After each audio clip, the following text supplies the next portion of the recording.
What an opening to the biggest sporting event on the planet, the World Cup. Iceland, population less than a third of Auckland's, drawing with the mighty Argentina. There was a lot of this going on, the Viking clap.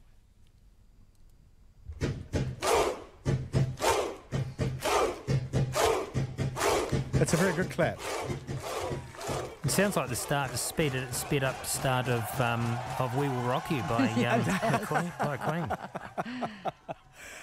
Is that what the Vikings did centuries ago when they were invading? Is that the pedigree of it? Yeah, but it's we Will Plunder You in the old days. Yeah. Amy Donovan joining us, a man steeped in football knowledge, co-presenter of RNZ's Squeaky Bum Time, a Football World Cup podcast. Good afternoon. Hello, Jim. That's a very generous introduction. And don't mention it. Brazil, Switzerland.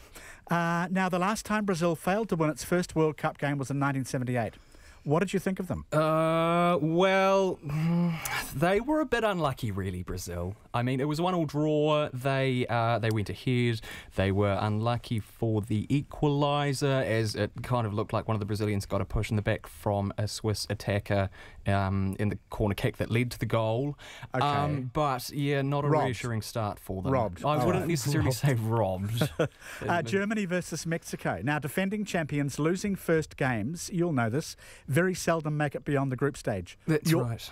Your view here? Yeah, well, that match went about as well as the last time the Germans went into Russia looking for victory. It was a very underwhelming performance. Why is it only in football that comments like that are sort of embraced? And it's like, it's funny, but... Yeah. And true.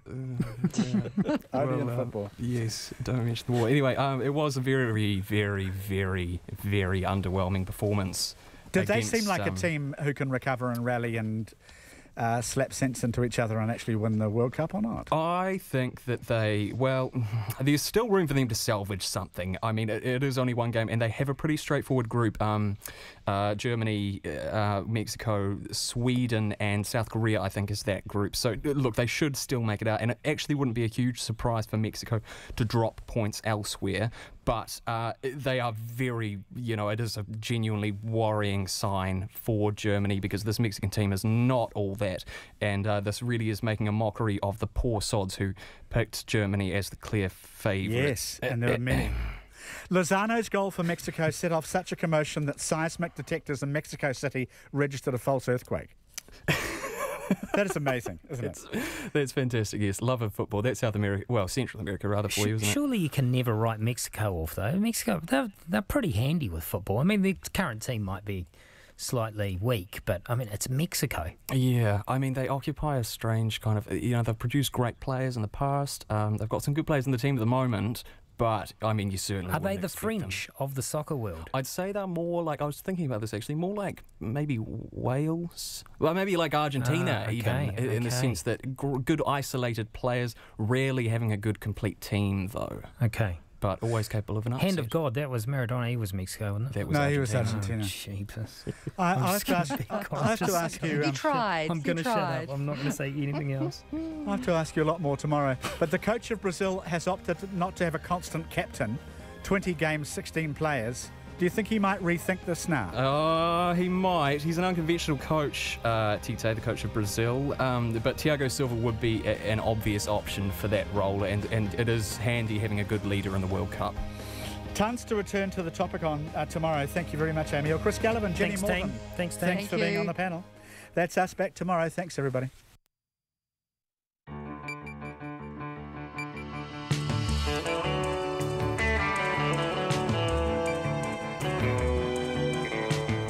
Tō te maere, hoa mai he kōrero, kei te haere he kaupapa, kei te karawhiua. Tonight on Checkpoint, nurses reject the DHB's payoff. Why, what next, and what does the minister think? Also tonight, children separated from parents at the US-Mexico border. We speak to a lawyer representing some of the parents about what's happening and what they know about where their children are. What will come of the meeting between Donald Trump and Kim Jong-un? The man who chaired the UN's investigation into North Korea joins us. The Football World Cup, Mexico surprises Germany and much of the football world. Mycoplasma bovis, we have the latest from Northland and Otago, the red card in the rugby that shouldn't have been, and the midwife shortage, all coming up.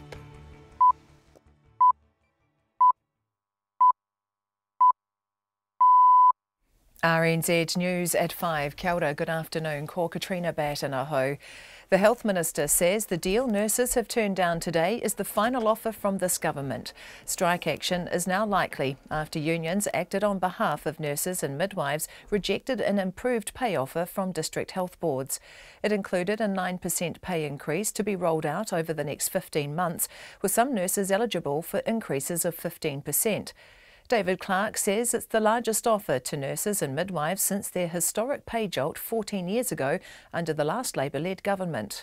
I think this is the best offer we could put out there. We put an extra $250 million in beyond the original offer, which was already more generous than the average offer under the previous government. As I say, I'm disappointed, but I'm hopeful that a way through can be found. David Clark. Meanwhile, district health boards say they won't be offering nurses any extra money. The DHB spokesperson, Helen Mason, says they've already been given an excellent offer. You're looking at $500 million. The offer that's currently on the table is $250 million higher than the last offer, so we've essentially doubled the offer with our latest offer, and there won't be more money on the table. Helen Mason says if the strike does go ahead, DHBs will defer all non-urgent services. Winston Peters has begun to take over Jacinda Ardern's prime ministerial duties as she prepares to have her first child. Ms Ardern's due date was yesterday, so she'll now remain in Auckland until the baby is born, after which she'll take about 6 weeks parental leave. Mr Peters, the New Zealand First Leader and Deputy Prime Minister, will formally become Acting Prime Minister once she arrives at hospital.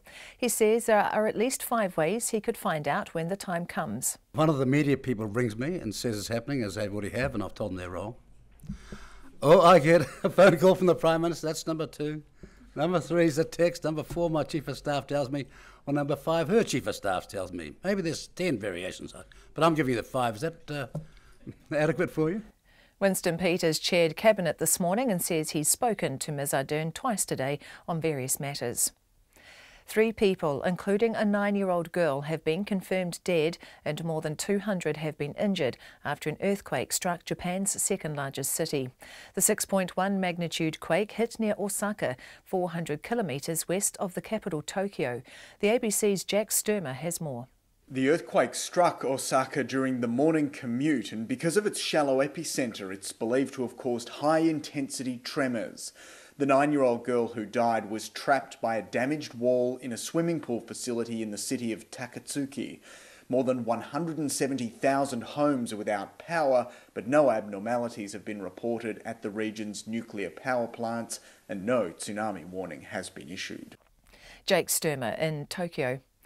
On its opening day, an inquest into the 2016 Dreamworld tragedy on Australia's Gold Coast has heard a young ride operator did not know there was an emergency stop button within reach. 4 people, including New Zealander Cindy Lowe, were killed on the Thunder River Rapids ride when it malfunctioned. Detective Sergeant Nicola Brown told the Southport Coroner's Court that the ride operator closest to the incident was not trained to stop the ride and had to signal to a person in the control room, costing crucial seconds. The court also heard that the water pump on the ride had twice malfunctioned earlier in the day. Hutt Valley women due to give birth over the summer are struggling to find a midwife, and an increasing number are being referred to their local hospital. All midwives in the region are booked in December or January. One Hutt Valley mother says she spent 3 weeks calling midwives on a list of 42, only to find one was not available. The New Zealand College of Midwives spokesperson Alison Eddy says the shortage during this time happens nationwide every year, but this year is worse due to pay issues. An Upper Hutt man has been charged with stealing 2 human toes valued at $5,500 from an Auckland exhibition. The 28-year-old appeared in the Auckland District Court today, facing 1 charge of stealing the toes from a body in the Body Worlds exhibition at Prince's Wharf. Jessie Chang reports. Body Worlds, which displays real human bodies, has been seen by 45 million visitors worldwide. The exhibitors didn't wish to comment, other than to say the toes have since been returned. The man also faces another charge of improperly interfering with the body of an unknown person 6 days before the theft charge. He has been remanded on bail until his next court appearance in Wellington next month. Ko Jessie Chang, TNA. Suspected tornadoes and thundery hailstorms have kept fire and emergency services busy in Taranaki today. The area manager, Dave Utamapu, says heavy rain and hail caused most of the problems early in the day, and 7 properties suffered some flood damage. Mr. Utamapu says then reports came in about 1:30 of high winds and possible tornadoes touching down near Waitara. There's been a little bit of minor damage to some properties due to those strong winds and possibly to be described as tornadoes, which is nothing new to the Taranaki area, unfortunately. Dave Utamapu says fire and emergency responded to 11 calls in total in what he describes as a normal but busy day.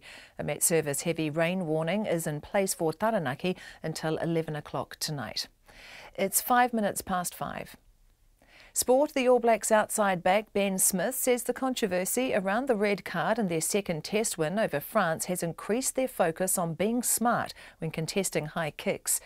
World Rugby today confirmed French fullback Benjamin Fall sending off in Wellington has been cancelled and removed from his playing record. Fall was sent off in just the 11th minute of the home team's 26-13 victory when he collided with a leaping Beauden Barrett and sent the All Blacks' first 5 crashing dangerously to the ground.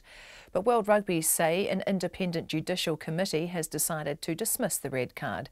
Smith says the incident shows the importance of making the right call. If you think you can get up, then get up. But if your timing's not quite right or you're not there quick enough, you've actually just got to let that guy contest and then make a good decision from that. So as a back three, that's what we'll be looking to do going forward, is making good decisions around that area. All Blacks outside back Ben Smith. Wild celebrations after a goal scored by Mexico in the Football World Cup have caused an artificial earthquake in the country's capital city. The Institute of Geological and Atmospheric Investigations say highly sensitive earthquake sensors registered tremors at 2 sites in Mexico City 7 seconds after the goal, which helped Mexico to an upset 1-0 win over defending champions Germany. Day 5 action in Russia sees England open their campaign against Tunisia, while earlier games have Belgium playing Panama and Sweden up against South Korea. And the Australian cricket team have fallen to 6th in the World One-Day International rankings, their lowest position in 34 years, after going behind 2-0 in their current series against England. That's the news. A town in fear of arsonists. I arrived there and found about 65 firefighters, a whole array of machines and hoses all around my building. Native girls killed in Kaikoura. The purpose was to maim them rather than kill them, and then either run them over with a vehicle or stomp them to death. Homeless mothers worried they'll lose their children. It's quite sad to see all these families that are scared to ask for help out of fear. Covering the regions, Morning Reports, weekdays from 6 with Susie Ferguson and Guy Espiner. Then on 9 to noon, the Muscle Beds helping to clean up the Hauraki Gulf. And after 10, Morris Stewart, the choir master, bringing the Aboriginal voices of Central Australia to the world. Join me, Catherine Ryan, on 9 to noon after Morning Report on RNZ National. Met Service weather through to midnight tomorrow, Northland, Auckland and Coromandel. Scattered showers, some possibly heavy today and later tomorrow. Waikato to Taranaki, including Bay of Plenty and the central high country. Showers, some heavy with possible squally thunderstorms and hail today, especially about Taranaki, clearing from the south tomorrow. For Gisborne and Hawke's Bay, brief rain this afternoon, then mainly fine, showers developing tomorrow afternoon. Whanganui to Wellington, also Wairarapa, Marlborough and Nelson. Periods of rain with heavy falls, easing to showers in Wairarapa, Wellington and coastal Marlborough tomorrow morning and clearing elsewhere. Bulla, patchy rain until dawn tomorrow, then mainly fine. Westland and Fiordland, fine with high cloud today. Canterbury, Otago and Southland, low cloud, especially in the east. Patchy drizzle developing later today, then becoming confined to the coast tomorrow. The Chatham Islands, a few showers, turning to rain for a time tomorrow evening. It's 9 minutes past 5 and you're listening to Checkpoint. Thank you, Katrina, and thank you everyone for being with us. Thousands of nurses now seem poised to walk off the job next month for the first time in nearly 3 decades after rejecting a new pay offer from the country's district health boards. The Nurses Union and DHBs will hold urgent mediation talks in an attempt to avoid strike action. But DHBs say there's no more money, and nurses say unsafe working conditions have taken a heavy toll on the profession and they've had enough. Nita Blake-Person has the details. Today's rejection is the latest chapter in nearly a year's worth of nurses' pay and staffing disputes. Nurses say the situation has reached crisis level, and Karen Marshall from Christchurch is among those demanding action. Because if we don't have nurses, even though we're facing industrial action on the 5th of July, if we don't have nurses, the public will be even more at risk than what they will be on the 5th of July whilst we're maintaining those essential services. So it's about being able to provide timely healthcare, and the time for that is now.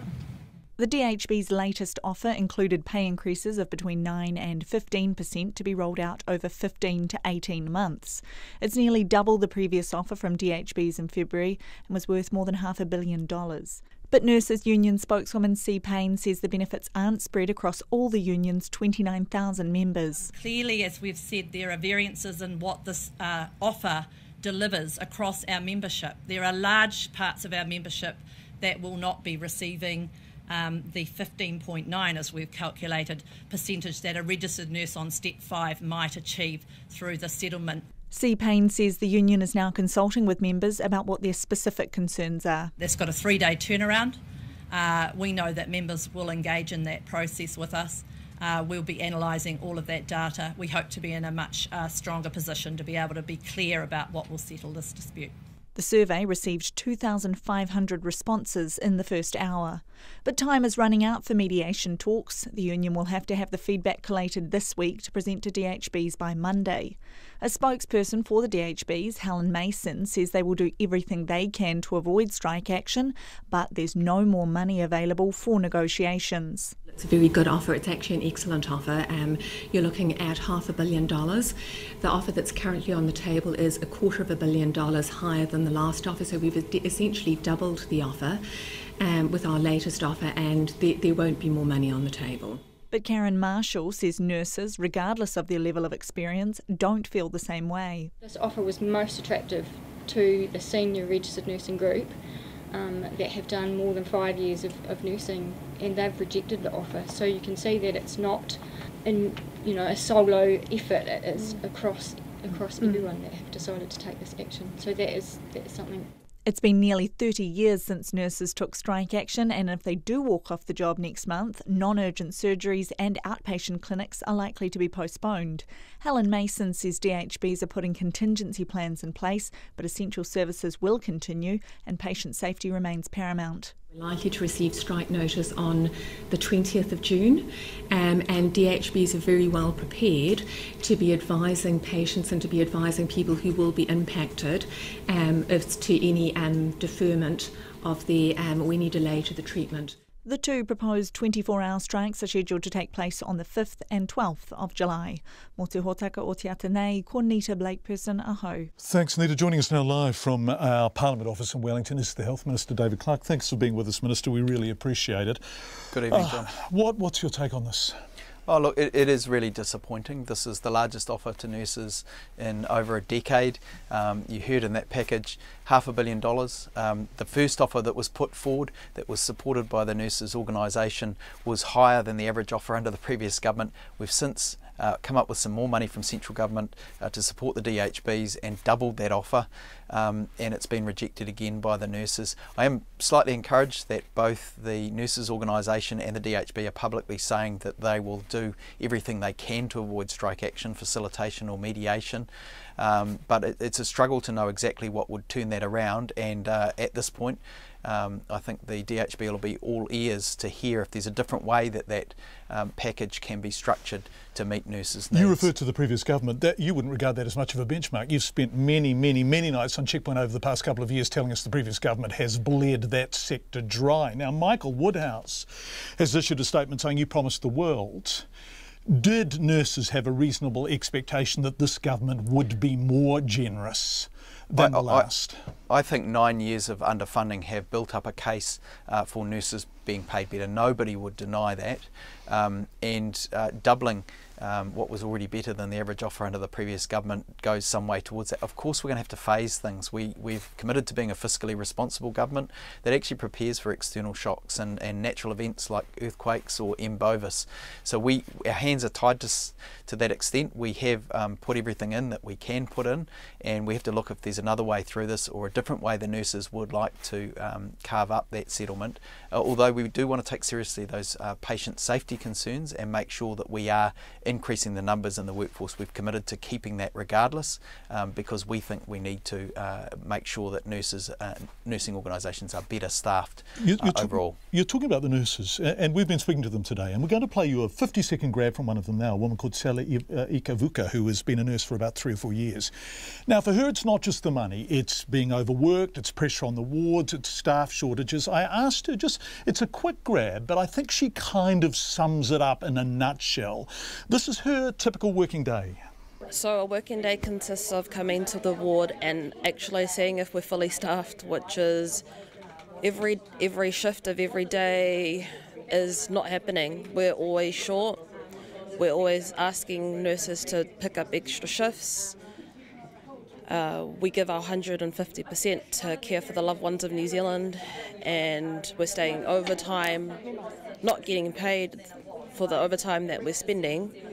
And the offer of only an extra 500 nurses for all of New Zealand isn't good enough to cover district nurses, public health nurses, hospital nurses, midwives.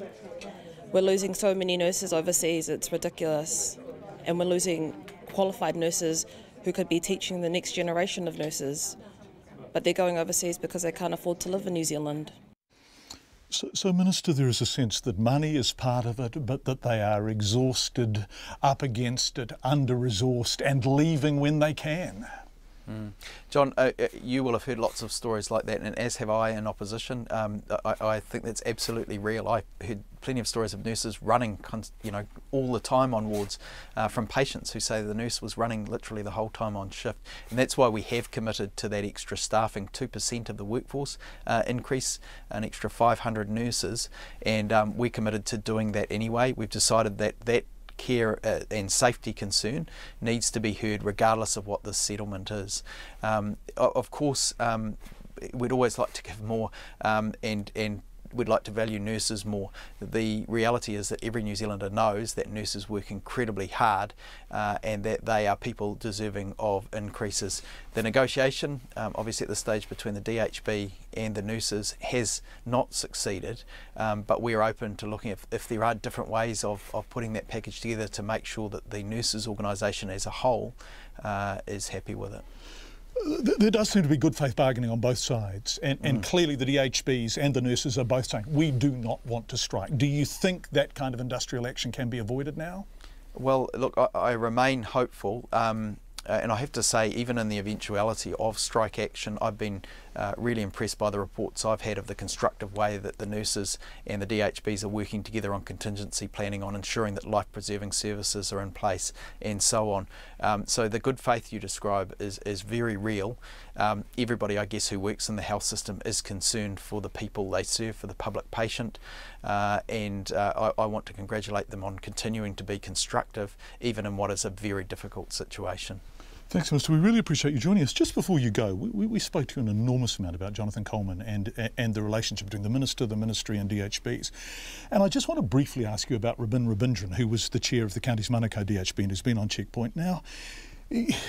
Were you trying to shut him up or silence him, or do the kind of thing that you were criticising the previous government for doing? When you talked about a dignified exit for him from the Counties Manukau DHB, what were you talking about? Yeah, absolutely not trying to silence him or any of those other accusations that have been labelled. I think anyone that listens to the full recording of that voicemail, and I'll point out that our officers sent that out broadly because we want people to listen to the whole recording, will see nothing that isn't kind or gracious in there. Mr. Rabindran had already been given notice that his time serving on that board was up, but he'd raised concerns with me about his professional reputation and wanting to make sure it was preserved, and one of the suggestions I came up with was that perhaps I would indicate to media if I was asked, that I'd be prepared to consider him for other positions. I obviously was concerned about the underfunding situation that we both inherited and didn't want him to come out looking bad or to have his reputation damaged or dragged through the media. And unfortunately this latest episode looks like it is taking him through the media again. That certainly was not my intention. I wanted Mr Rabindran to have a gracious exit if at all possible. David Clark, Health Minister, joining us live from our gallery office. Thank you very much indeed, Minister, for your time. It's coming up to 20 minutes past 5. Let's stay with politics. The Deputy Prime Minister, Winston Peters, is warming up for his stint in the country's top political job. Mr Peters chaired Cabinet today and hosted the Prime Minister's weekly post-Cabinet media conference for the first time this afternoon. Here's our Deputy Political Editor, Chris Bramwell. Last Monday, Jacinda Ardern was advised not to fly anymore and since then has been mainly working from home in Auckland. It was a calm Winston Peters who strode into the Beehive Theatrette in her place this afternoon to address the media. Ladies and gentlemen, this afternoon we had the normal Cabinet meeting. This was chaired by me as Deputy Prime Minister. As you know, the Prime Minister is in Auckland and remains as the Prime Minister until the birth of her child. In the meantime, I'm assisting by carrying out her Wellington-based duties. Jacinda Ardern's due date was yesterday, but there's no sign yet of the new arrival, so Mr Peters is still Deputy Prime Minister for now. He doesn't formally take over until Ms Ardern arrives at the hospital to give birth. So how should this press conference be viewed given he's not yet acting Prime Minister? Well, you could say it's a bit of a curtain raiser, couldn't you? And Mr Peters was clear he's done this before. Well, it's not the first time. I was doing it 22 years ago, chairing Cabinet meetings. He was asked how he would be told it was time for him to step up. One of the media people rings me and says it's happening, as they already have, and I've told them they're wrong. Oh, I get a phone call from the Prime Minister, that's number 2. Number 3 is a text. Number 4, my Chief of Staff tells me. Or number 5, her Chief of Staff tells me. Maybe there's 10 variations, but I'm giving you the 5. Is that adequate for you? Winston Peters told media he had been in touch with the Prime Minister today. Today, I've had 2 phone calls today. Was she happy? Yes, she was. Thank you very much. I'm not going to come down here to a press conference and start talking about a private conversation I had with the Prime Minister. Do you mind? Winston Peters will be standing in for the Prime Minister in her regular media rounds tomorrow morning and will be answering questions on her behalf in Parliament for the rest of the week. But as to when he gets to fully take over the job, well, that's a waiting game for everyone. Atu I te whare pāri mata mō te hōtaka o te ahi pōnei, ko Chris Bramwell ahau. 22 minutes past 5 to the US now, where members of Congress have made a tense surprise visit to a New Jersey detention centre where they've met with arrested immigrants separated from their children. There have been demonstrations outside detention centres across the United States today protesting President Donald Trump's zero-tolerance policy of separating families who cross the Mexican border illegally. We're going to have more on that coming up. But first, Bridget Burke reports on today's surprise Father's Day visit. Shut it down! Shut it down! Shut it down! Shut it down! A fiery exchange at the Elizabeth Contract Detention Facility in New Jersey as members of Congress today paid a surprise visit. Get the supervisor. Democratic Congressman Gerald Nadler demanding entry. So you're not going to get the supervisor? The group of Democratic lawmakers joined immigration rights activists to visit with detainees and protest US President Donald Trump's zero-tolerance immigration policy. Mr Nadler is also a member of the Judiciary Committee. This administration is behaving like a bunch of thugs and gangsters in saying we're going to do terrible things. And it's everybody else's fault unless you enable us to do even worse things. New York Congresswoman Carolyn Maloney said what she had seen was heartbreaking. We met with 5 gentlemen, 3 of whom had their young daughters or sons or sisters or brothers torn from their arms, some in the middle of the night, and we are here in protest of the Trump administration that is dividing families and tearing children away from their mother and father. Believe me, tearing children from the arms of their mother and their father is not the right decision. It has got to stop, and we are united in going back to Congress and fighting for it. Gerald Nadler told media nursing babies and disabled children were among those taken from their parents. And most recently, a distraught father choosing to take his own life rather than live apart from his children. These are the misdeeds of an administration speaking in our name that appears to lack a moral compass, that stands in defiance of our nation's history as a beacon of freedom and a refuge for the oppressed, and that shames our country by the actions it has taken. In May, US Attorney General Jeff Sessions announced a zero-tolerance policy in which all those apprehended entering the United States illegally would be criminally charged. Congressman Bill Pascrell said it must stop. It's Father's Day, damn it, and you have a right to talk to your children, and you don't even know where your children are. That's unacceptable. How dare you go into the Bible when you're trying to save your own rear end, your own job, Mr. Sessions. That's what you're doing. The government says that 1,995 children were separated from 1,940 adults at the US-Mexico border between April 19 and May 31 as the Trump administration implements stricter border enforcement policies. We must not turn our backs on people who are fleeing from danger, from murderous gangs, from political oppression. If the United States has any reason for being, it's to be a refuge and a haven for those who should not fear political oppression or violence on their families. Today's visit has strengthened my resolve to fight this injustice, as I'm sure it has the resolve of everyone else here. More than 3,000 kilometres away, protesters held a Father's Day vigil in support of the children being held without their parents in a McAllen, Texas detention facility, one of 9 detention centres along the United States southwest border. What we see with the separation of families, we are seeing something inhumane that I do not believe is American, which is why we're carrying the American flags. I do not think that we can, that the current administration can rewrite what empathy means. I think people are fired up, and I think we're ready to go, and and at least let people know that there are a lot of people out there that aren't going along with this. Border Patrol Chief for the Rio Grande Valley, Manuel Padilla, defended the strict new policy. The zero tolerance policy is intended to deter people from breaking the law. Adults. If they are accompanied by a child, that child is temporarily separated from them as they go through a judicial process, and that is no different from a United States citizen parent that is going through a judicial process, prosecuted for violating the law, and separated from his or her children as well. Mr. Padilla said no child under 5 years of age had been separated from a parent or guardian in his facility, except for when they were found to be a gang member. He said of the 1,174 children who had been separated from their families at the centre over the past month, 463 had been reunited with their caregivers, whilst 711 had gone into the care of Health and Human Services.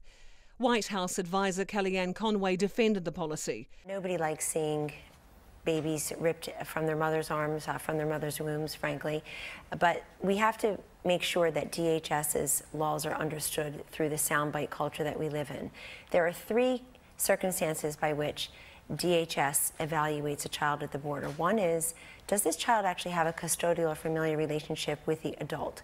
And number 2, is the child in any danger? And plenty have been over time. Some adults are using children to gain access to the border. In a rare statement, First Lady Melania Trump weighed in on the crisis, saying she hated seeing children separated from their families and hoped both sides of the debate could work together towards a resolution. For Checkpoint, Bridget Burke. Anne Chandler is the Executive Director of Tahira Justice Centre in Houston. Very few of the parents who've had children removed can afford any kind of legal representation, so NGOs like Tahira try to represent them. As a lawyer and former law professor at the University of Houston, Anne Chandler is among those acting for parents, and she sees them after their children have been removed to who knows where. Well, when I'm dealing with them, they either have cuffs, they're shackled. It's a misdemeanor to commit an illegal entry, that crime, under our books. And we find it necessary to take these individuals and put them in shackles and throw them into court to have them do these mass pleas. And then when I see them sometimes weeks later, they're in detention centers that aren't shelters in any sense of the word. They're jails. And these are non-contact rooms where attorneys can't even sit face-to-face with the immigrants. Instead, you talk through thick plexiglass, and the parents just ask again and again, how can I talk to my kid? What's happening? What are my rights? And there's very little to say because this is really unprecedented in our law to have this many children taken away from parents who are just here trying to seek asylum. So their crime, such as it is, and forgive such a pejorative term, is that they are illegal immigrants. That's it, full stop. That's full stop. I mean, these are individuals who've arrived at our border who traditionally, upon articulating, any type of fear or intention to apply for asylum, they're usually then permitted to apply for asylum. But now, under zero tolerance, the idea is no. Number one, we're going to prosecute you under this crime of illegal entry. And number two, we're taking your children away from you. And when their children are taken away from them, you are seeing parents who have lost all contact with their children. That is that. Weeks, even longer, have elapsed without any contact with their kids.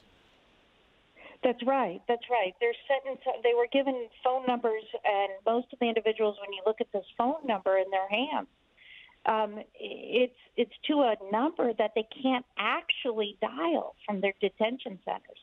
And so many of them have figured out how to connect with family in their home country, but they themselves, not anyone that we spoke to, was able to reach their child or even had firsthand information of where those children are. When we're tracking A numbers and trying to figure out, we see that these kids are being sent all over to the United States. There's over 100 shelters. They're in Minnesota, New York, California, Miami.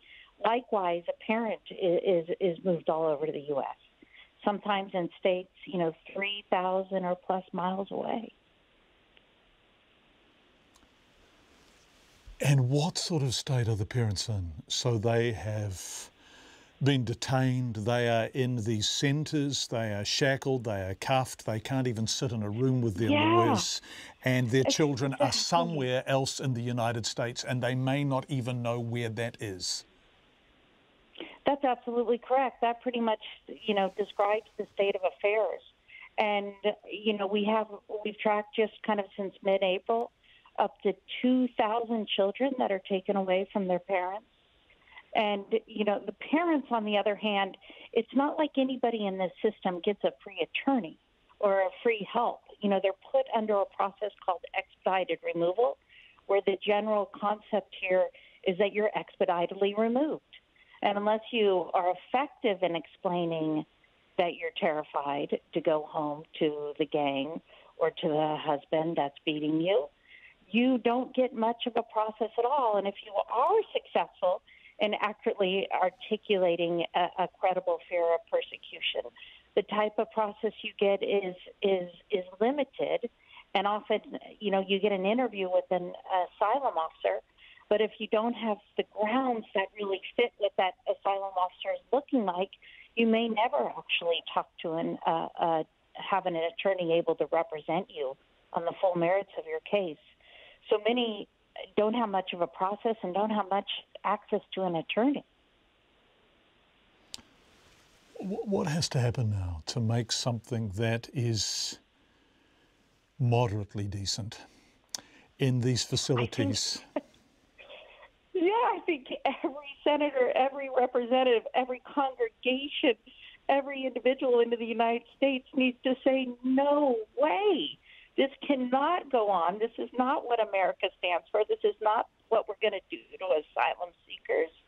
And likewise, I think the world community needs to scream out and say, I'm sorry, the Department of Justice. I'm sorry, Jeff Sessions. This isn't the way it works. And, I'm in Houston. It's an oil and gas city, and that's exactly what I'm seeing. I'm seeing rabbis email me. I'm seeing bishops making statements. I see mayors going, what is going on? What are they building in my community? Why are we putting these little kids in baby jails? And so, I think we just need to quickly turn this around. And Chandler, who is a lawyer, of course, and executive director of the Tahira Justice Centre in Houston.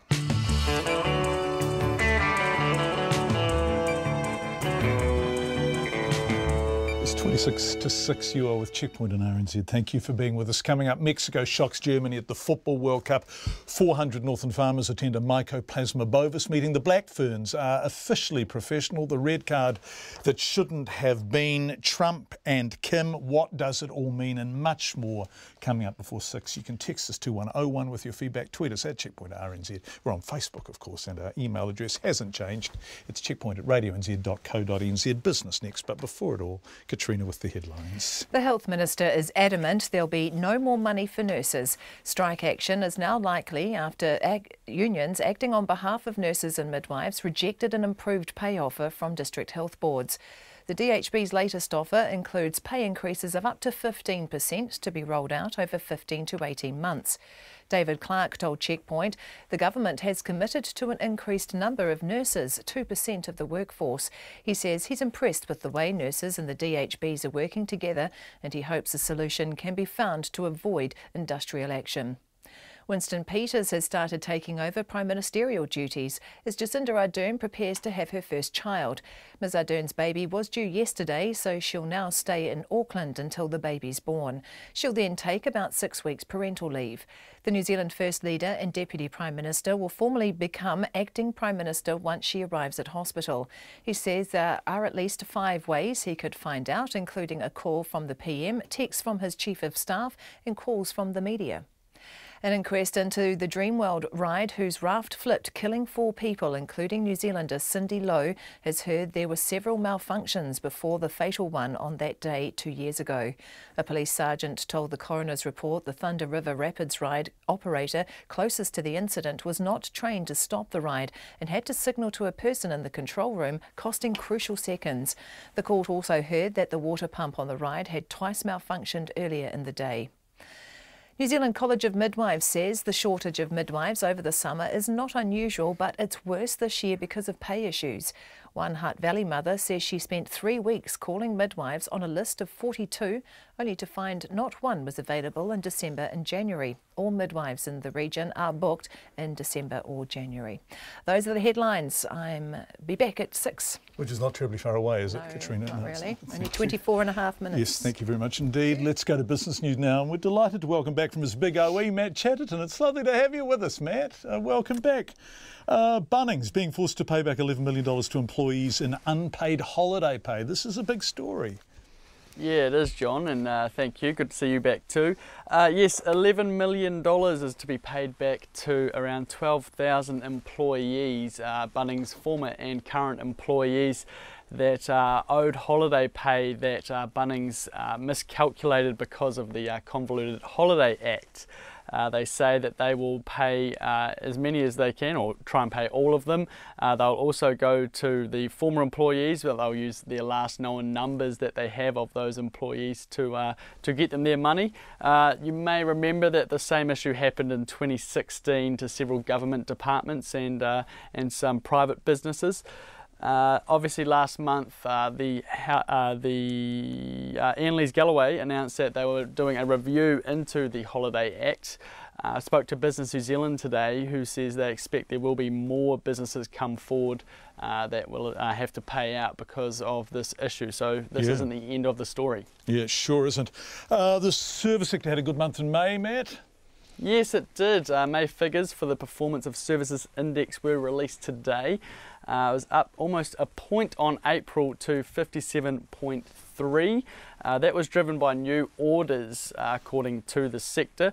So anything over 50 essentially is seen as expanding or growth. Anything less than 50 is decreasing, and so obviously these new orders have also helped employment, which is good news. There, a bit of an expansion in employment as well. And retail firm says because of this, there should be also a bit of a boost in the second quarter for the GDP. The first quarter GDP results are due out later this week on Thursday, and this is actually in stark contrast, obviously, to last week with the manufacturing sector that dropped 4 points. So yeah, a bit of a difference there. Thanks, Matt. The latest from the markets. What happened today on? It was a fairly quiet Monday, wasn't it? It sure was. The top 50 index closed down 2 points at 8,974. The US dollar is down slightly, 69.4, and the Australian dollar at 93.2. match at it and looking magnificently hirsute. Thank you so much for joining us. It's nice to have you back. It's 21 minutes to 6. It was a moment few people saw coming. Germany has suffered a pretty major setback and the biggest shock so far at the World Cup in Russia, although it's early days, obviously. In their first match of the tournament, the reigning champions and four-time winners were beaten 1-0 by a really spirited and passionate, but not just passionate, really good Mexico. Not quite World Cup minnows, but a team which hasn't moved past the last 16 since 1994. And it all happened in front of thousands of delighted Mexican fans. This report from CNN. It was an absolutely electric atmosphere inside the stadium as the Mexican team put on quite a showing, defeating the defending world champions Germany. It was certainly Mexico's strong defense, but then also their counterattacks that did the trick. And the Mexican fans, even coming up to the game, seemed absolutely confident that their team could win. Afterwards, they told us they think it is a miracle. Excited, 100%. We love Russia! We love Russia! Did you expect Mexico to win? I mean, no. I wanted at least a tie. So a win is unbelievable. First time we ever beaten Germany in the World Cup. So we love it. Party now. Yes. Fiesta. Así se pudo. Claro que sí. How happy are you? Happy. I'm happy. We are happy. México ganador. And while the Mexican fans are elated and some even dreaming about their team reaching the World Cup final, on the other hand, the German fans obviously very sad at the showing of their team. We spoke to some German fans afterwards who were pretty angry at their team, but at the same time also during the game you could see that their block was pretty quiet as Mexico went ahead fairly quickly. Disappointed, but after the week games in the preparement, I hadn't expected anything else. Very, very bad match from Germany, and the Mexico win is okay. Very okay. What do you think was the problem? Wow. It's hard to say. The sign of this evening, Mexico fans cheering, dreaming of possibly winning the World Cup, as the German fans are quite sad. But for both teams, the good news is it's not going to get any harder than the match that they had today. The two obviously have South Korea and the Swedes in their group. So the Germans are hoping that they can still advance to the next round, while the Mexicans now feel, for them, the sky is the limit. Fred Plitchin there from Moscow for CNN, obviously talking a live shot with a whole lot of other reporters and crowd and everyone going on all around. And back in Mexico City, people jumping in jubilation shook the ground hard enough to set off earthquake detectors as thousands danced in the street to celebrate their team's victory. Germany weren't the only tournament favourites to face disappointment in the first round match. Brazil could not get past Switzerland. The two teams were held to a 1-1 draw. Let's stay with sport a little longer. Much like most who watched it unfold, an independent judicial committee appointed by World Rugby has decided French fullback Benjamin Fall was treated too harshly when he was sent off in Saturday night's second test against the All Blacks in Wellington. Now, Fall was sent off in the 11th minute of the match, helping the All Blacks to a 26-13 victory, which has sealed the series ahead of the third and final test in Dunedin this weekend. It just killed the game dead, really. The atmosphere went as flat as a pancake. But just a couple of hours ago, World Rugby confirmed Fall's red card had been cancelled and removed from his playing record. Sports reporter Clay Wilson is beside me in the studio to discuss this. Nice to have you with us, Clay. What has World Rugby said about why they've made this decision? Well, I think, like you mentioned there, common sense has perhaps prevailed here, and like most thought, World Rugby, the independent committee, has said that the decision was too harsh, that Fall didn't have any intent. His eyes were clearly on the ball the whole time. They also mentioned the contact he made with Anton Leonard-Brown, the All Black centre. The contact Anton Leonard-Brown made with him, I think, more pointedly, right? Yeah. Anton gave him a little bit of a push. Yeah, so they've certainly taken that into account, and they've come to the decision that most actually saw there on Saturday night, that the contact wasn't intentional, wasn't deliberate or reckless. They just said accidental contact. So Fall's had his red card cancelled. He's free to play this weekend. Of course, Beauden Barrett has suffered concussion and he's in doubt to play, but very much an accident is what World Rugby is saying. Boy, this is an issue, isn't it? Because the head and neck must be protected, full stop, end of story. And it was a nasty old fall for Beauden Barrett. It was awful to watch.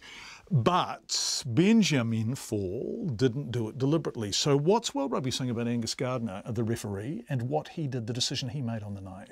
Yeah, they're saying any criticism of Gardner is not warranted.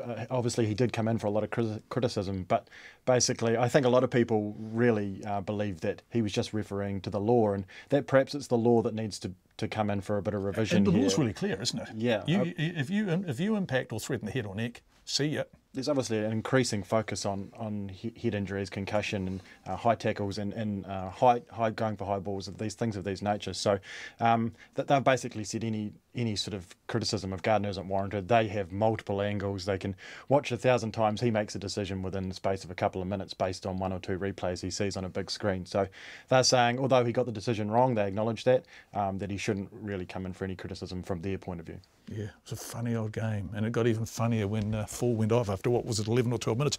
Steve Hansen actually effectively said that it sort of killed the game dead. It's interesting, the All Blacks are galvanised by the size of the challenge, right? And once the French were reduced to 14 men, the All Blacks their minds were wandering. I don't know what they were thinking about, but it wasn't the game. What's Steve Hansen's take on all of this? Well, Steve Hansen came out straight after the game and agreed that it was too harsh, and said that it basically killed the game. I agree with what a lot of the fans were saying. And Ben Smith has been up, and Sam Cane talking to media today. And Ben Smith's obviously someone who kicks a lot of these high balls and jumps for a lot of them. So he's someone who's a bit of an expert in this area. And he definitely agreed. And he was asked if they think they should perhaps revisit some of these laws. And he certainly admitted that they should be doing that, perhaps revisiting it. He says that, you're making split-second decisions and coming towards someone. So they're certainly putting a focus on it within the All Blacks, the back 3 players, whether to go for a ball, whether to pull out, because the punishments are pretty harsh if you get things wrong. Yeah. Clay Wilson, thank you so much. With the latest World Rugby saying that red card doesn't stand. Really appreciate it, Clay, in the studio here with us in Auckland. Northland farmers are worried stock sales this spring could spread the cattle disease mycoplasma bovis. More than 400 farmers attended an information meeting held by the Ministry for Primary Industries in Whangarei today. And they're especially worried about the beef industry stock movements. Lois Williams went along to the meeting. Northland has got off lightly so far when it comes to the dreaded M. bovis. Ministry officials told farmers at Kensington Stadium this morning that the region still has no infected properties, but the region's Federated Farmers President, John Blackwell, says the disease may yet show itself. He says one farmer who bought Waikato calves from a stock agent at New Year found out the hard way they actually came from Southland. The calves started to drop dead. It wasn't mycoplasma, it was another disease. Calves from north of Taupo are immune to bovine anemia or tularemia, but these ones were not.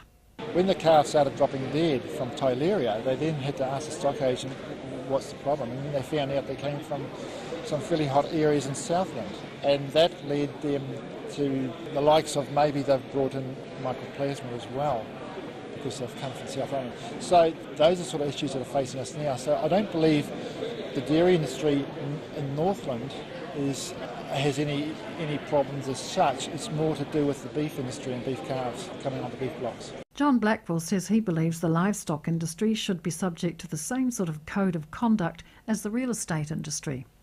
Northland does have one farm under a restricted place notice because it might have brought in animals or material that carry the bovis bacterium. Testing's underway and the farm's effectively in lockdown, and there are 4 others under a so-called notice of direction, a lighter restriction. The properties range from Kaitaia to the mid-north, but the ministry won't identify them publicly. One farmer at the meeting asked why not. The ministry's David Yard told the farmers there was no danger to them from those farms because of the strict biosecurity measures in place. He says if the disease were rampant, it might be a different story. But it's not. Only 38 of New Zealand's 24,500 farms are infected. We've had sales of whole herds fall through purely because the purchasers found out that the vendors just had a blood test, which in our eyes is a very early stage of investigation. Feed suppliers refused to go on to infected properties. We've had people cancel sales of silage coming on and off the properties. So these are exactly the thing where we believe the community should actually rally round and support the infected farmers. A Kaipara farmer, Richard Drake, says it was reassuring to hear that Northland is still considered low risk from M. bovis, but he says the arrival of the disease should be a wake-up call for farmers who've been slack about registering stock sales and movements. We need to pull our finger out and get some of our records up to date. Some people keep them meticulously, others a bit lax, and certainly I think that if we can make sure our records are up to date, if there's any question about us, we'll be able to clear ourselves much quicker than if we have inadequate records. That's a big thing for us. Other farmers asked how the ministry planned to stop cross-infection at the forthcoming spring sales and what it's doing to instruct stock transport companies on how not to spread the disease. The ministry officials said it's in talks with the industry, but they said farmers should also be taking the initiative and insisting on biosecurity best practice to protect their animals in transit and in sale yards. For Checkpoint, Lois Williams.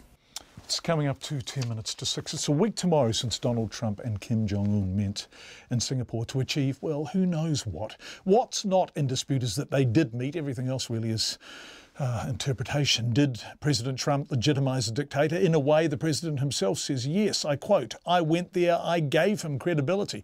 Mr. Trump said, I think it's great to give him credibility, but could that take a pariah state, nuclear armed, hostile to much of the world, and make it a better global citizen? And what will it mean for the people who live under Kim in North Korea? Well, Justice Michael Kirby is the Australian diplomat who chaired the UN Commission of Inquiry into Human Rights in North Korea, which wrapped up in 2014. It was a stocktake that shocked the world at the time, and the man who chaired it told me he's not sure whether Trump's meeting with Kim and the concessions Trump appears to have made may change everything or nothing at all.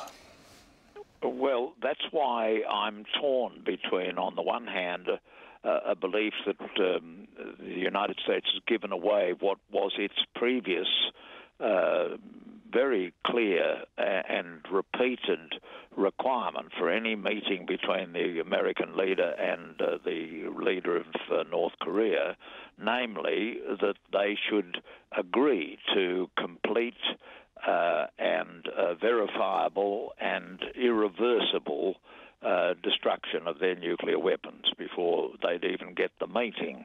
And so far as I know, unless it's been done in secret behind closed doors, Chairman Kim really hasn't given very much at all. And just the promise that North Korea will, quote, work towards, end quote, nuclear weapons. And that's a very soft promise in contrast to complete, verifiable and irreversible destruction of nuclear weapons.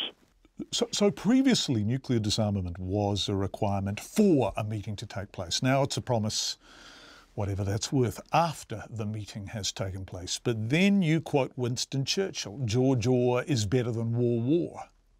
Particularly when the people who have the capacity to cause war have got nuclear weapons, because they're not just very big bombs, they're bombs of an utterly different and highly destructive character. Of course, this narrative is the West looking in, isn't it? What can North Korea do to us? And obviously that is a very important question, but you're also interested in what North Korea, Kim, is already doing to his own people, and that doesn't seem to have been discussed at all. Were human rights even mentioned? There is a reference to returning the bodies of deceased soldiers and missing in action if they are found. So that's the closest that these two leaders have got to respecting human dignity and human rights of human beings. But the people involved are all safely dead, and in fact very long dead, most of them, because the Korean War was fought between 1950 and 1953. So that's a long while back. But as to the human rights of the living and the people in the here and now, there wasn't any mention not in the declaration, but in the press conference that followed, President Trump said there had been some discussion, not apparently very long discussion, about human rights, but the devil is in the detail, and the detail isn't available to us, so we don't know about that. If we go back to what you learnt and the UN learnt and the world learnt in 2014, the Commission of Inquiry, the detailed reports on human rights in North Korea, what do we know about people who get offside with this regime? Well, it's a rather dangerous place. Even if you're related by marriage or by blood to the Supreme Leader, it's extremely dangerous to be on the wrong side of Kim Jong-un. He very soon after he gained power, he killed Jian Song-tek, who was the uncle by marriage. He was the husband of the sister of his father, and he, as we know, is alleged to have been involved in the killing of his half-brother, Kim Jong-nam. So for people close, it's dangerous, and for people distant, it's dangerous if they are reputed to be political enemies of the regime. And our best estimate of the people who were kept in detention camps in North Korea was that it was something of the order of 80,000 to 120,000. And the best thing that could come from the meeting between Mr. Trump and Kim would be for them to allow inspectors from the United Nations to go into North Korea and to go to the places which can be pinpointed with absolute accuracy because of Google Earth and satellite images, and have a look at who is in the detention camps and how many they are and what is their condition. That's Michael Kirby, who's the chair of the UN inquiry into human rights or otherwise in North Korea. A rescue ship at the centre of a diplomatic storm has finally arrived in Spain after more than a week in limbo. The Italian Coast Guard ship, the Aquarius, rescued more than 600 migrants off the coast of Libya last week, only to find that Italy's new populist government wouldn't take them. Spain eventually came to the rescue, saying it would take the migrants and will process asylum applications. The fate of the ship highlighted Europe's continuing struggle to deal with an influx of new arrivals. And the way various countries are responding, here's the ABC's Europe correspondent Nick Dole. As the sun rose over the Spanish city of Valencia, 3 ships sailed into port and those on board caught a glimpse of dry land. They were met on the dock by volunteers who gave them food, water and medical care, ending a gruelling week at sea. El Haji Amadou Gaye is from the Red Cross. In moments like this, it is important, to have principled humanitarian action like Spain did in welcoming people in need when others were rejecting them. Last weekend, more than 600 of the migrants, mostly from sub-Saharan Africa, were rescued off the coast of Libya. You, in the rock. Go, in the rock. Let's go. They'd crammed on board the humanitarian ship the Aquarius, which had tried to take them to Italy, but the new populist government in Rome was having none of it. Italy has taken in more than 640,000 migrants over the past 5 years, and the government said other European countries should be doing more to help. That decision was labelled cynical and irresponsible by France. Malta also turned the ship away before Spain's new socialist government granted its permission. The Italian Navy and Coast Guard helped bring the migrants to Valencia. They each have 45 days to make their case to stay.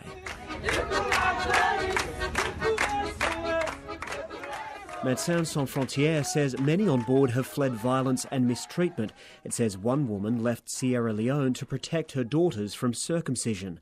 Sophie Beau is from SOS Méditerranée, which helped coordinate the rescue. The situation in the Mediterranean is still an ongoing tragedy. We believe that inaction of Europe is criminal. This situation cannot repeat itself. But there's every chance the tragedies will continue. The process of taking the migrants to Spain has meant there's been 3 fewer ships patrolling the Mediterranean, making an already perilous journey even more dangerous. That report from the ABC, in fact. It's 2 minutes to 6. Thank you so much for being with us. Feedback is pouring in. In fact, it just arrived on my desk then, courtesy of Pip Keen. Let's have a sample of it. Hi, John. I'm a third-year nursing student. I'm keeping a close watch on what's happening with the Nurses Union at the moment, as that is my impending future. I would like it if you would please highlight that it's not only a pay increase that nurses are working towards. One of the issues comes around safe staffing levels. One of the reasons that the offers are being rejected is because safe staffing has not been clarified. What does safe staffing mean? Nurses are not only underpaid, they're burning out. Their workloads are too big, and as caring human beings in a caring profession, they are being exploited. Paddy says nurses and midwives have had a gutful because they've reached the stage where they can no longer care in the way they want to. Patient safety is at risk, despite what DHB managers and the ministers say. It's not just about money, it's hugely about conditions. Health has had every last drop squeezed out of it, mainly at the expense of clinicians and patients. Gary says many public servants have fallen badly behind in the pay stakes over the past decade. They will need to recognise that it will be impossible to remedy 10 years of neglect in one settlement. Take what you are offered now and work on the medium-term restructuring of pay and working conditions. And this text from Andy reflects what a lot of you are saying. Andy says, hi John, my partner underwent brain surgery today after a week in the care of these amazing women and men who work in nursing. They are worth their weight in gold and 100 times as much as any banker or stockbroker. Every time we cover the pay dispute, the nurses and the DHBs, we get that kind of feedback from people who have had the experience of nurses and being in their care or having loved ones being looked after by nurses. And you contact us in great numbers on the text 2101 to say stuff along those lines. It's lovely to hear from you. 2101 is the text number. checkpoint@radionz.co.nz is the email. And let's enjoy the pips. Here they come.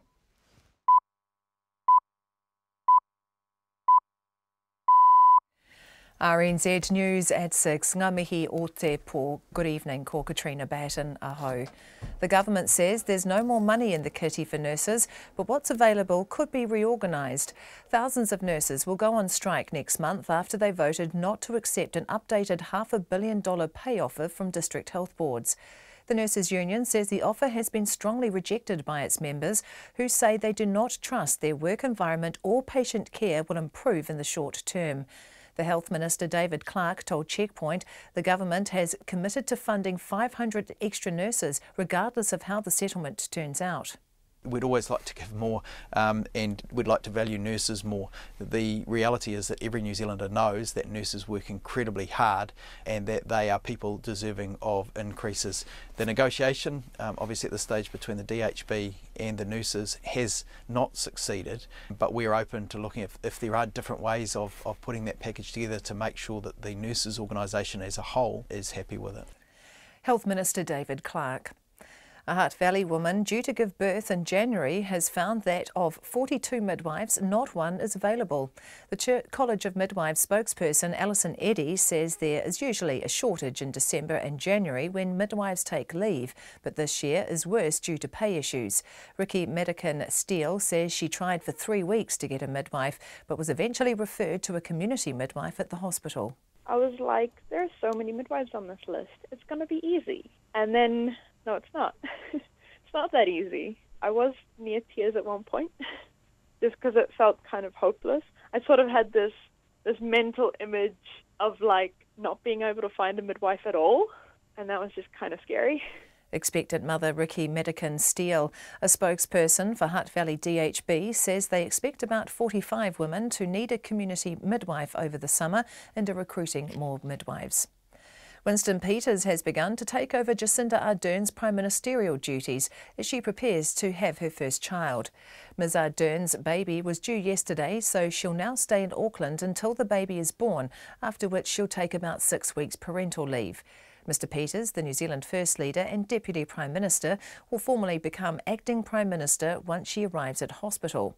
He says there are at least 5 ways he could find out when the time comes, including via Labour or New Zealand First Chief of Staffs, or by text or a call from Ms Ardern herself. Mr Peters chaired Cabinet this morning and says he's spoken to her twice today on various matters. The former American First Lady Laura Bush has added her voice to the growing outrage over the Trump administration's zero-tolerance immigration policy. In recent weeks, 2,000 children have been separated from their parents at the US-Mexican border as families try to cross into the US illegally. Writing in the Washington Post, Mrs. Bush criticised the situation and the policy as cruel and immoral. Her opinion piece came just hours after a statement from the current First Lady, Melania Trump, who said the country needed to govern with heart, urging Democrats and Republicans to work together to find a solution. A prison in the Tasmanian capital of Hobart is in lockdown after a riot earlier today in which 4 guards were seriously injured. Maximum security prisoners at Risdon Prison attacked the guards as they were released from their cells. Tom Lynch from the Public Sector Union representing prison guards says the attack on the officers came out of nowhere. It was an ugly, premeditated attack on correctional officers going about their duties, and I hope that there are serious consequences for the inmates involved. Tom Lynch says the guards were punched and kicked, and it doesn't appear any weapons were used. The teenager who booked an Airbnb property for an alcohol-fuelled party in Dunedin has been kicked off the site. About 100 teenagers aged between 14 and 15 converged on the property on Saturday night. Tess Brunton has more. Airbnb have launched an internal review to find out how teenagers were able to book the property. It's against company policy, which restricts bookings to people aged 18 years and older. In a statement to RNZ News, Airbnb confirmed it's providing support to its Airbnb host and to the police. Airbnb says the underage teenager who booked the property has been permanently banned from the site. Hosts can require guests to provide Airbnb with identification before booking their listing. However, the company has not confirmed whether this could become implemented for all bookings. This is Tess Brunton in Dunedin. 3 forestry companies appear to have had a change of heart over their attendance at a community meeting in Gisborne. In a recent letter issued to landowners, Eastland Wood Council Chief Executive Kim Hollins said Earnslaw 1, P.F. Olsen and Hikurangi Forest Farms were not going to attend the meeting organised by the Gisborne District Council. However, the Forest Owners Association spokesperson Don Carson says this isn't the case and the companies will make an appearance. Invercargill's $160 million inner-city redevelopment has been unveiled. It includes a sprawling retail precinct, additional car parking spaces, a boutique eatery and a central medical centre. The development is expected to generate 400 jobs per year during its construction phase. It's 6:05. The All Blacks outside back Ben Smith says the rules around contesting high balls need to be reassessed. French fullback Benjamin Fall was sent off in the All Blacks' 26-13 second test win in Wellington, but the red card has today been cancelled and removed from his record by a World Rugby appointed independent judicial committee. Fall collided with Beauden Barrett as the All Blacks' first 5 leapt to catch a high kick, resulting in Barrett's head hitting the ground and causing concussion, but the contact has been ruled accidental. Smith says a revisit is required around the rules and relevant punishments for that part of the game. The ref obviously just ruled to the letter of the law, so that was the right call. The hard thing is that it's such a hard area to get right as players, because if your timing's out a wee bit, then you can affect that guy in the air, and I think it's justified that it probably needs a bit of a look at to make sure that it doesn't affect a game of footy. Ben Smith. The Australian cricket team are officially at one of the lowest points in their one-day international history. Down 2-0 in their 5-match series in England, Australia have fallen to 6th in the World ODI rankings, their lowest position in 34 years. Match 3 in the series is at Nottingham on Wednesday. And the Northern Stars will continue to search for their first win of the ANZ Premiership netball season tonight when they host the third-placed Mainland Tactics in Auckland. That's the news. Tonight on Nights, Karen Farrell, Agony Autie, just like an agony aunt, only her wisdom comes from the more autistic end of the spectrum. We have a window on the world of Jose Andre, Michelin chef who likes to cater for disaster zones, and Peter Lamp talks sport from the other side of the Tasman, where State of Origin 2018 has got off to a rocky start for Queensland. And for an eclectic mix of music, news, interviews and anything else we can squeeze into the hour, join me for Lately. After the extended news bulletin at 10, I'll be talking current affairs, foreign affairs, politics, music and the arts. for an eye on the world, lately with Karen Hay, 10 to 11, weeknights on RNZ National. Met Service weather through to midnight tomorrow. Northland, Auckland and Coromandel scattered showers, some possibly heavy today and later tomorrow. Waikato to Taranaki, including Bay of Plenty and the central high country. Showers, some heavy with possible squally thunderstorms and hail today, especially about Taranaki, clearing from the south tomorrow. Gisborne and Hawke's Bay, brief rain this afternoon, then mainly fine. Showers developing tomorrow afternoon. Whanganui to Wellington, also Wairarapa, Marlborough and Nelson. Periods of rain with heavy falls, easing to showers in Wairarapa, Wellington and coastal Marlborough tomorrow morning and clearing elsewhere. For Buller, patchy rain until dawn tomorrow, then mainly fine. Westland and Fiordland, fine with high cloud today. Canterbury, Otago and Southland, low cloud especially in the east. Patchy drizzle developing later today, then becoming confined to the coast tomorrow. And the Chatham Islands, a few showers turning to rain for a time tomorrow morning. It's almost 9 minutes past 6 and you're listening to Checkpoint. Thank you very much indeed, Katrina. Let's return to, where we began the programme tonight. District Health Boards say there's no money in the kitty to further sweeten the nurses' pay offer. Thousands of nurses are now poised to walk off the job next month for the first time in nearly 3 decades after rejecting the latest pay offer from the country's District Health Boards. The DHB's latest offer included pay increases of between 9 and 15% to be rolled out over 15 to 18 months. It depends a little on your seniority. The Nurses Union spokeswoman, C. Payne, says the nurses organisation and DHBs will now hold urgent mediation talks in an attempt to avoid strike action on July 5th. We're going to do everything we can, every endeavour to see if we can get an improved offer out of mediation or potentially facilitation. Mediation is our preference.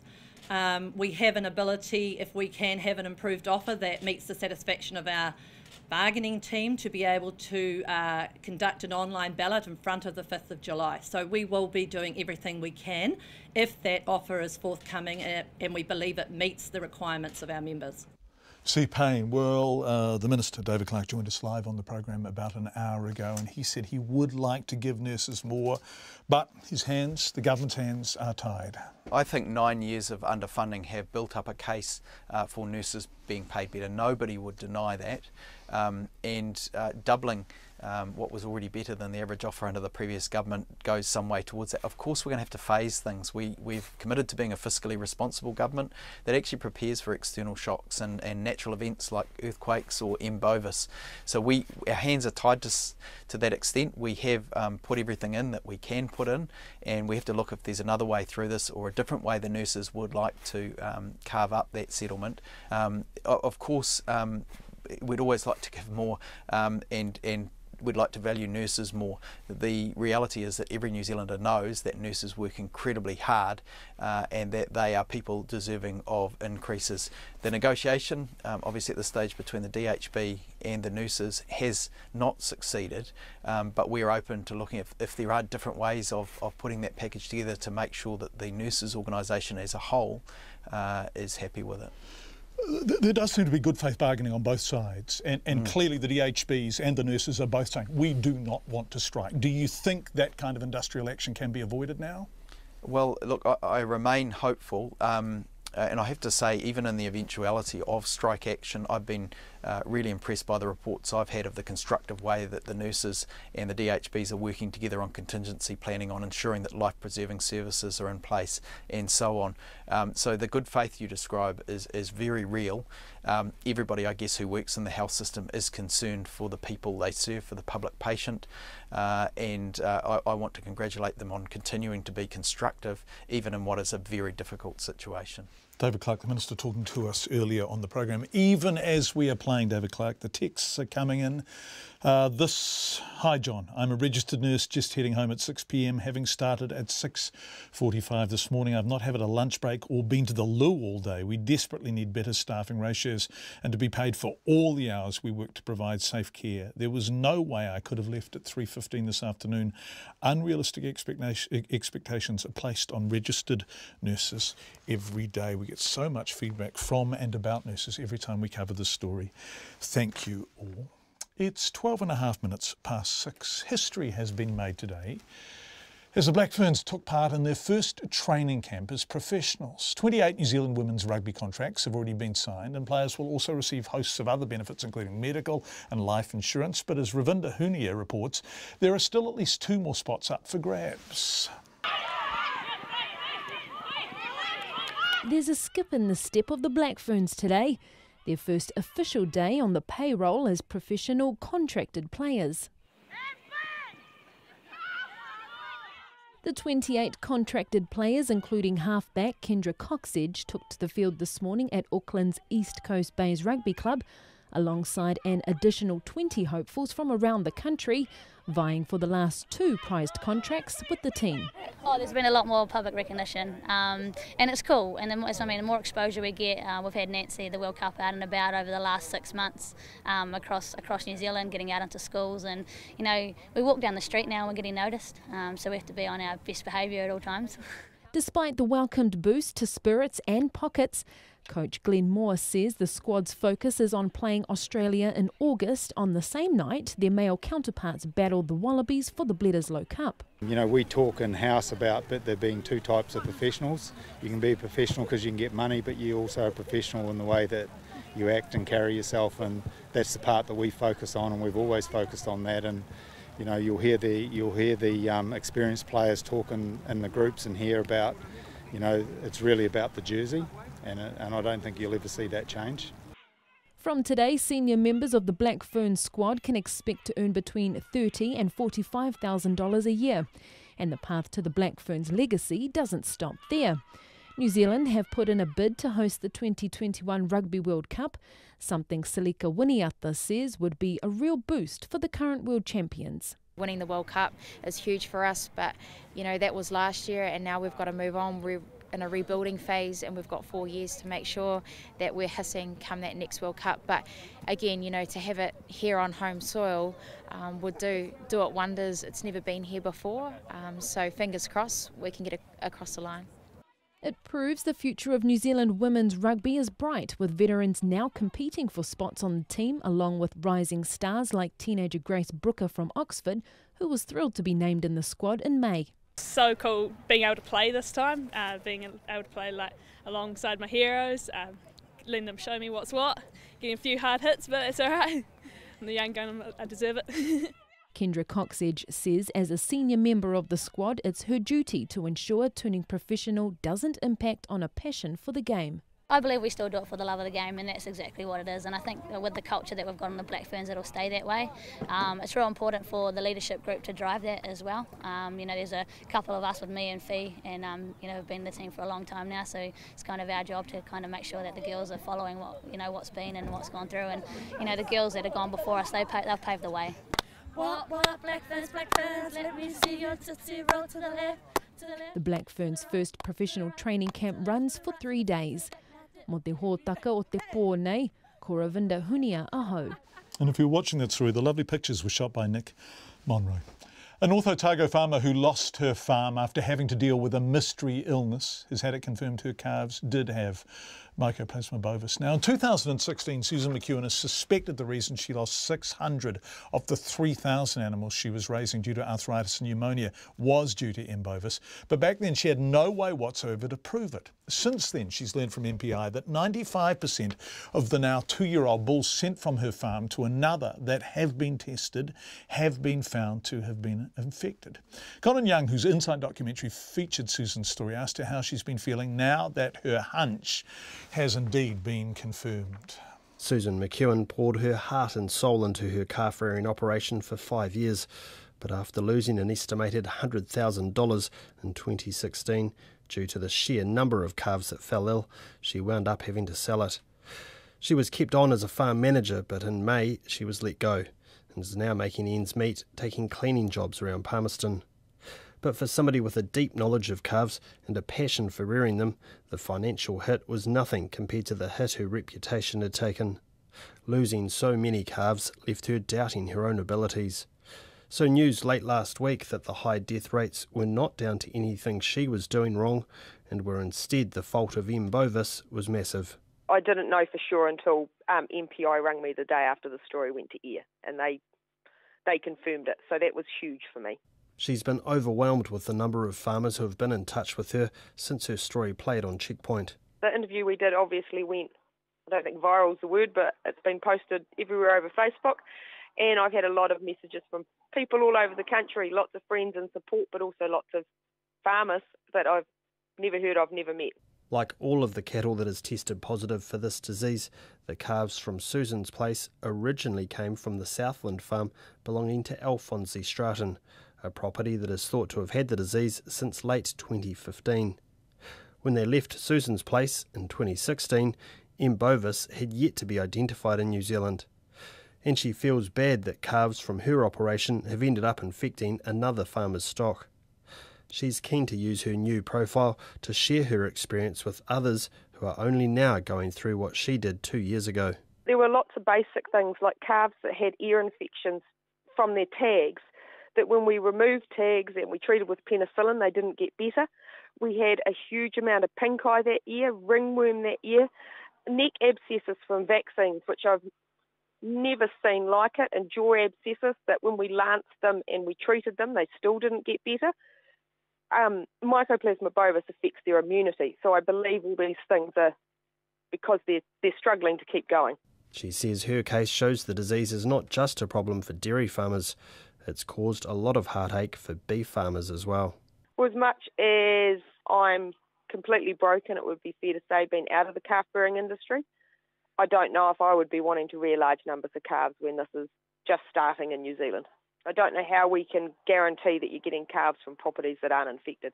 We're only just at the tip of the iceberg, aren't we? Like, we still don't know how far it's gone. But while she wouldn't want to commit herself to owning her own operation again, Susan is still keen to get back into the business in some form. I've been offered a few jobs calf rearing in the last week since the story went to air, and I would definitely rear calves again. That's what I want to do. I think that's what I was designed to do. But I'm pleased I'm not doing it on my own accord. A spokesperson for the grazing company Susan was rearing the calves for, Graze Care, says while 216 calves were sent from her place to the farm which has subsequently been declared to be an infected property, it was not aware if any of its calves had tested positive for M. bovis. The spokesperson declined to be interviewed.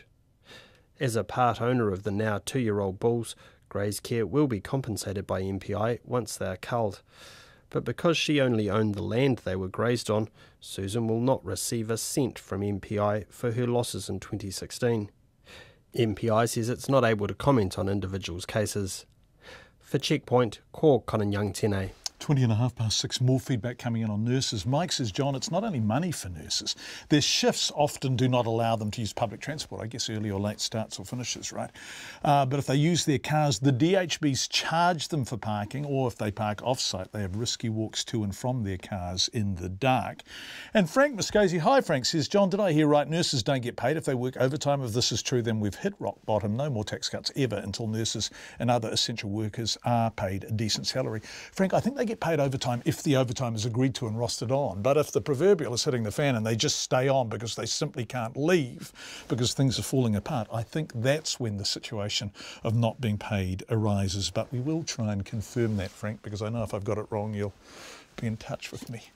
Women around the country due to give birth over the Christmas period are struggling to find a midwife, and an increasing number are being referred to their local hospital. Yep, more work. In the Hutt Valley, midwives are fully booked for December and January, and the DHB is recruiting for more community midwives to fill the shortage. But can they find them? Midwives say the shortage happens every year, but this year, mostly due to pay issues, it's worse. Emma Hatton reports. Ricky Middleton-Steele is due on January the 8th. The Upper Hutt woman, who is expecting her first child, says she spent 3 weeks calling midwives in the Hutt Valley region, only to find no one from a list of 42 was available. I start calling midwives and everyone's booked. Everyone's like, either I'm really fully booked, I'm sorry I can't take anyone, or I'm going away that time of the year. I tried to email a few midwives, and again, I just get emails back saying, congrats, but we're booked. And some of them I didn't even hear back from and never got an email back from like half the emails I sent. She says it was a stressful time. I was like, there are so many midwives on this list. It's going to be easy. And then, no, it's not. It's not that easy. I was near tears at one point. just because it felt kind of hopeless. I sort of had this mental image of like not being able to find a midwife at all, and that was just kind of scary.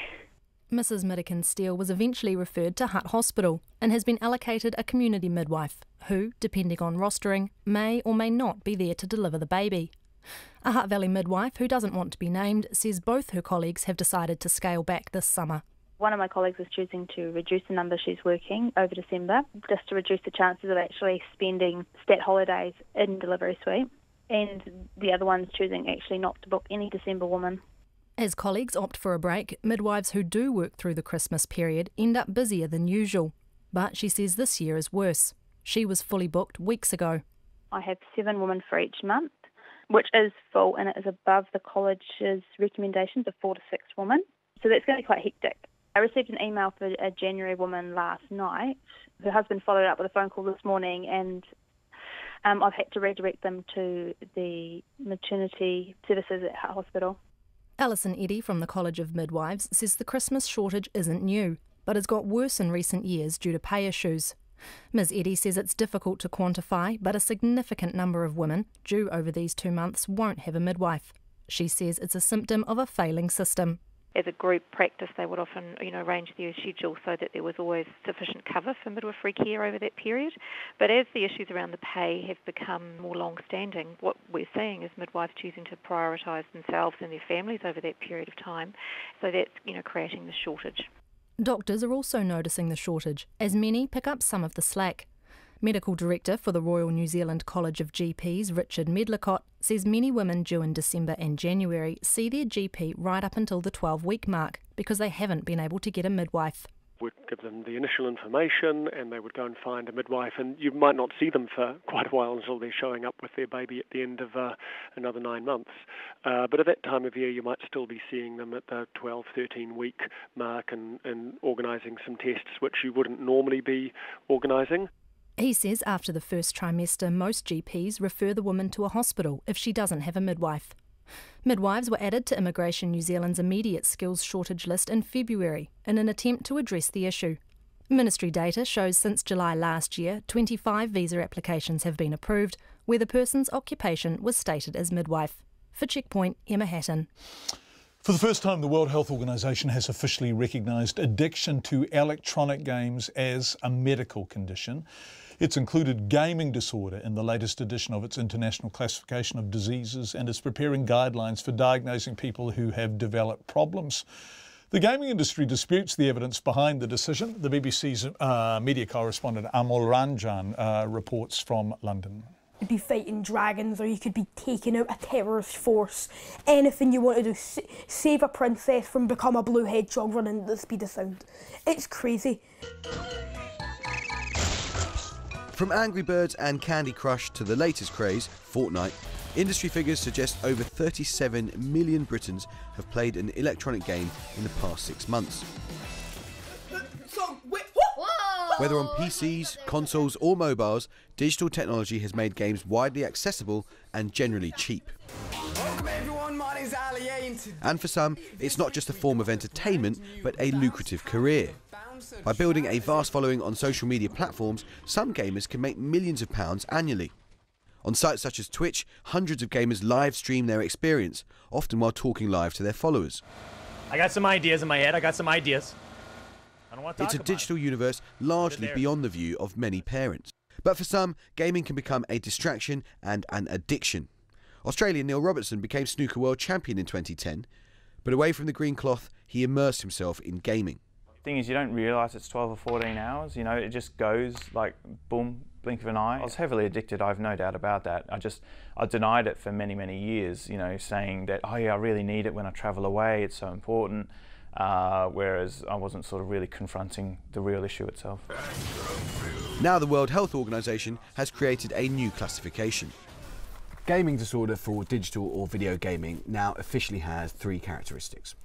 Impaired control when gaming, prioritising gaming over other interests and daily activities, and an escalation in gaming despite the negative consequences. To be diagnosed, such behaviour needs to be of sufficient severity for at least a year. The Royal College of Psychiatrists says while there is no epidemic of gaming disorder, for a small number, gaming can be a problem when online friendships become stronger and more real to them than real-life ones. That's a crucial moment when the gamer begins to, in a way, overvalue the online activity. And I would say that soon after, families begin to notice an absence and an emotional disconnect with the rest of the activities that once were so enjoyable. The gaming industry takes a different view.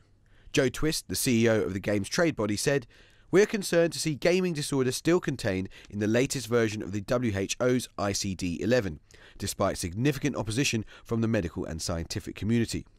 The evidence for its inclusion remains highly contested and inconclusive." New technology means millions of gamers are today immersing themselves in virtual worlds. Most do so without causing harm to themselves or others, but for a growing number, gaming is an addiction like any other.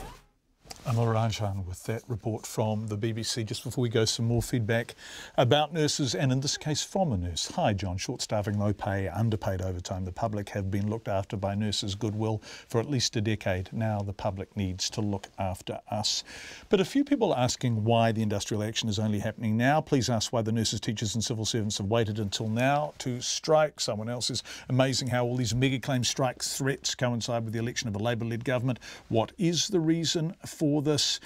Lots of people giving us their nurse experiences. I think we'll end with this one from Tanya. Nurses are incredible and have lives too. My neighbour is a registered nurse at Waikato DHB, 20 plus years experience, who works full shifts, then drives to her elderly mum's home and feeds, bathes, clothes, carries and cares for her, then cleans house and does laundry. Finally, she goes home to her own family. As I said, incredible. And Tanya, we have had lots of feedback along those lines tonight, but your neighbour doesn't only sound like a nurse, she sounds like Superwoman. Thank you everyone for joining us. We really appreciate your company and your feedback, lots of it tonight.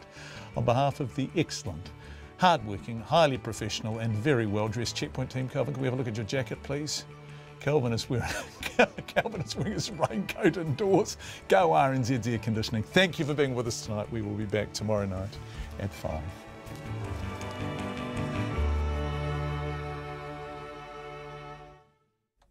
RNZ News headlines at 6:30. The Nurses Union says its members have strongly rejected the DHB's offer because nurses do not trust their work environment or patient care will improve in the short term. Not one midwife on a list of 42 is available to deliver a Hutt Valley woman's baby in December or January, and pay issues are being blamed. New Zealand First Leader Winston Peters is gearing up to take over prime ministerial duties when Jacinda Ardern goes into Labour, and the US President has drawn the ire of his own wife as well as the wife of former President George W. Bush over separating children from their refugee parents. Our next news and weather is at 7. Eastern Ghouta cannot wait. It's no secret that Xi Jinping has been tightening his grip on power. Ministers must not engage in sexual relations with their staff. One father unwittingly spoke to these men on their way to kidnap these schoolgirls. I really believe